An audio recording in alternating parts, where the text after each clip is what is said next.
मेरे प्रिय बच्चे, युगों युगों से ही मनुष्य कुछ प्रश्नों के उत्तर ढूंढता रहा है।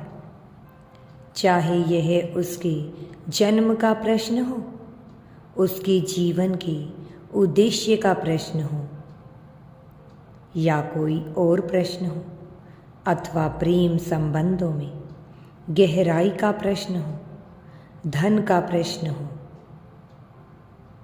अथवा शक्ति पाने का प्रश्न हो। उसके मन में यह सारे प्रश्न, यह सारे विचार तूफान की तरह उसे कोसते रहते हैं। वह सही और गलत के पैमानों में उलझा हुआ होता है। उसे समझ नहीं आता क्या गलत है क्या सही, और किसी भी राह तक पहुंचने में सफल होता हुआ दिखाई नहीं दिखता। माया से ग्रसित उसका यह मन उसके विचारों में अग्नि की तरह प्रज्वलित भड़काऊ लहर के रूप में दौड़ता रहता है। कभी उसका मन निर्मल स्वच्छ जल की तरह बिल्कुल शांत होता है, कभी चट्टानों की तरह बेहद ही कठोर हो जाता है, तो कभी आकाश की तरह सब कुछ अपने में समाहित कर लेता है।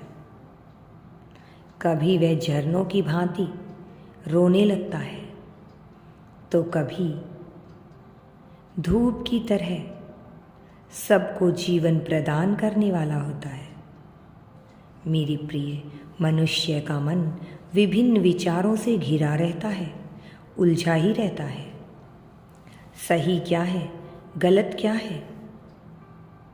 विचारों के इसी उधेड़ बुन में वह मान्यताओं के साथ और भी ज़्यादा उलझा रहता है, बंधा चलता है। इसलिए मेरे बच्चे, तुम्हें इस राह पर नहीं जाना है। तुम्हें परमपिता परमेश्वर की बातों पर ध्यान देते हुए आगे बढ़ना है। इससे तुम्हारे जीवन की सारी समस्याएं दूर हो जाएंगी। यदि तुम यूनिवर्स पर विश्वास करते हो तो कमेंट में धन्यवाद यूनिवर्स लिखकर चैनल को सब्सक्राइब करो। तुम्हारा कल्याण होगा।